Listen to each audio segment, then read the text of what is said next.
While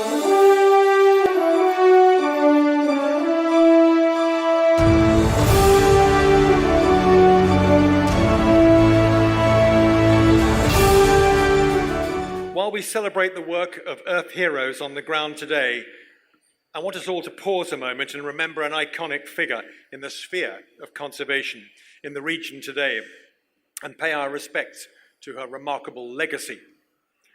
Anne Wright dedicated her life to environmental conservation and activism. Recognized with the Member of the Order of the British Empire, the MBE Award in the early 1980s, she played a pivotal role in founding and serving as a trustee of the Worldwide Fund for Nature India. Instrumental in the passage of the Wildlife Protection Act of 1972, she also contributed significantly to India's Project Tiger, particularly as a founding member of the Tiger Task Force. We have a memorial video for her that we would like to play for you right now.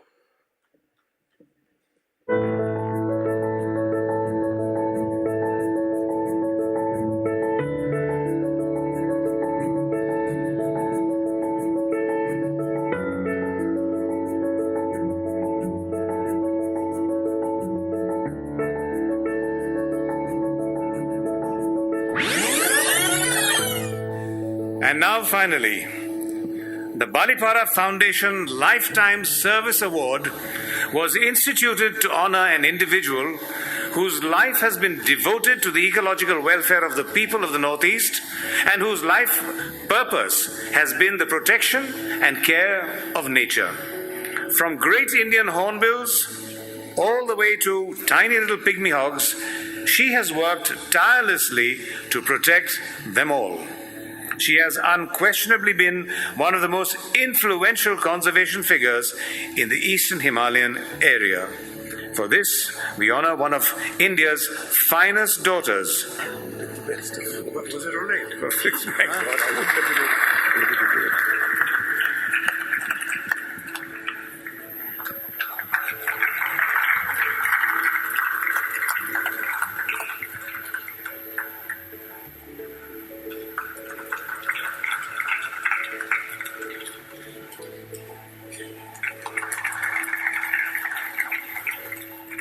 A true wildlife champion and beloved member of the Balipara Foundation family, Anne Wright advocated for wildlife and served as tireless tiger conservationist, instrumental in shaping India's efforts to protect its natural heritage. She helped draft the Wildlife Protection Act in 1972 and led the creation of key protected areas including Dalmia Wildlife Sanctuary 1976, Balfakram National Park 1986 and Neora Valley National Park 1986.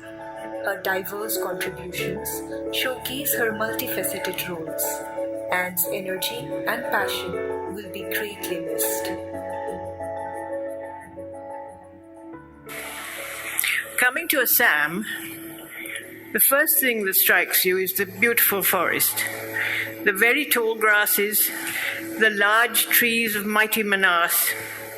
Everything is on a large scale and very beautiful.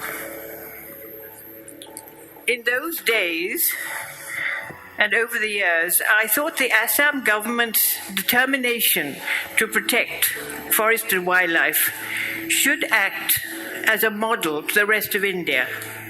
They were really dedicated, as I'm sure they now are. It was not, as in other parts of India, just a job. This heartfelt care came from the people themselves as well. You have so many young people and so many good NGOs. I feel humble in the presence of those like Anwaruddin, Biblab and people who are really the workers who work in the field. However, there is a real need for all help in a state so close to the borders, where temptation lurks in the form of poachers and smugglers, and their basic interest is money.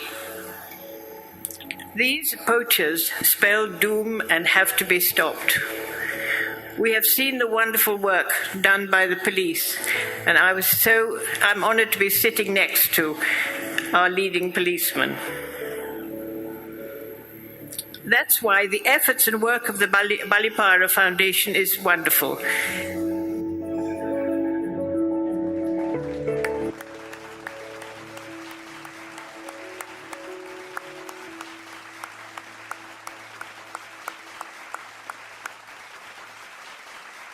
What an inspiring journey and what an inspiring leader she was. As we continue to remember her legacy, I'd now like to call on Dasho Dorji to join us on stage, along with Belinda Wright, as we present a token in memoriam of Anne Wright's indomitable work.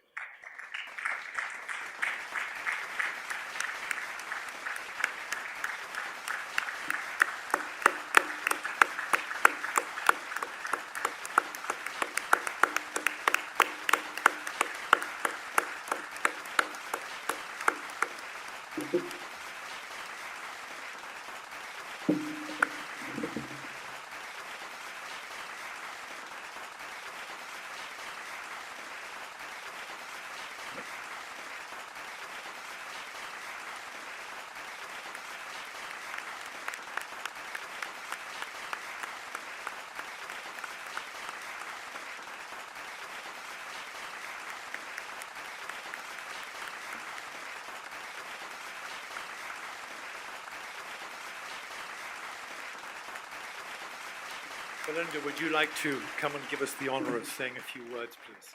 I think the thing that really comes into my mind is my mother would be absolutely thrilled to be remembered. Ranjit, thank you very much for giving me this privilege and honor to say a few words about Anne tonight. Belinda and Anne has left a beautiful legacy to carry on that wonderful work that she had started. Ladies and gentlemen, I'm Benji Dorji, and I'm very proud to have had Anne Wright as a dear friend.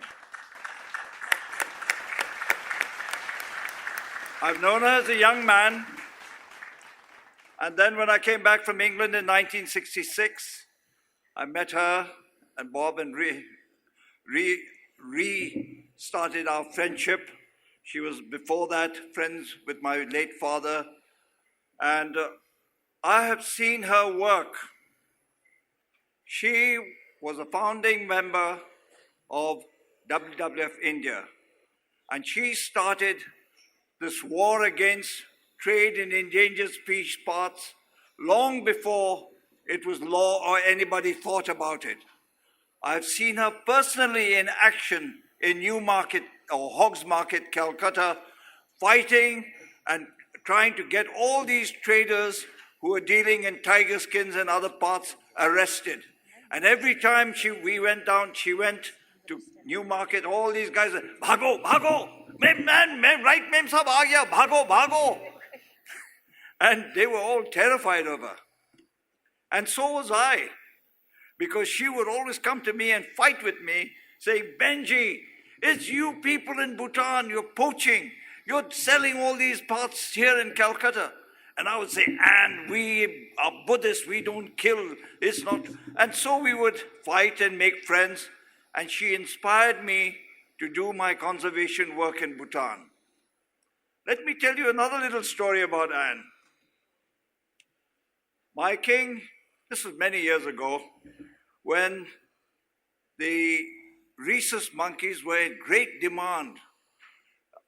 The American scientists wanted rhesus monkeys from Bhutan because the rhesus monkeys from India had developed immunities and not immunity, what's the word? Well, anyway, these monkeys from Bhutan were in great demand, and the king told my brother, "Callan, you can export these monkeys to America and make lots of money." So, unfortunately, my brother couldn't, because in Mrs. Gandhi's, somewhere in Delhi, there was a thing called the lady monkey, or the monkey lady. and she stopped the export of monkeys from Bhutan. And I said, I wonder who this lady is who stopped my brother from earning a lot of money. And I went searching out, asking, and I found out it was my dear friend Anne Wright, who was there advising Mrs. Gandhi to stop the export of monkeys from Bhutan. Anyway, Blue, I'm in great awe and honored to be over here, and we all love your mother very much, and I hope that you will continue the good work that she started, and we wish you every success. Ranjit, over to you, sir.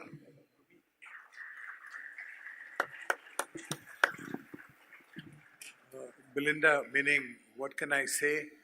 I'm saying life is a full circle, and Anne really came to teach us and came to love us in this whole journey. And in this cycle, she had to go.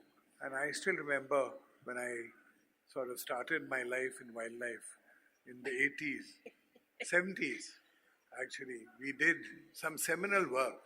We did the first project for Bhutan on the borders, and we did the first Manas restoration project. After that, we did the first project on Kaziranga wildlife habitats.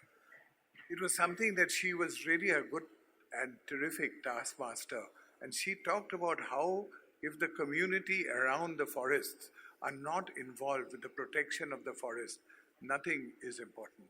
She then introduced me to a whole plethora of people, including Gerald Durrell, and I just have to name it, William Oliver, Gerald Durrell, Peter Scott, all the people that actually get the fundamentals of forestry. She, of course, knew that I grew up, and in our school and later in the gardens, we met EPG, who's done the seminal work on, he was a tea planter in Assam, and did the book of wildlife in India. But he, along with Robin Banerjee, and along with the entire process of Anne Wright, whose contacts were unbelievable in this sphere. She was dedicated and focused, as you can see. I think she has reams of history of the Northeast, which nobody has. And she was there to actually support the entire environmental movement that we've had. So really, I think the biggest gift she's given us is Belinda. So Belinda is actually the person who carries on this legacy. It's a tough call, but a great round of applause to carry on the good work, Belinda. Thank you.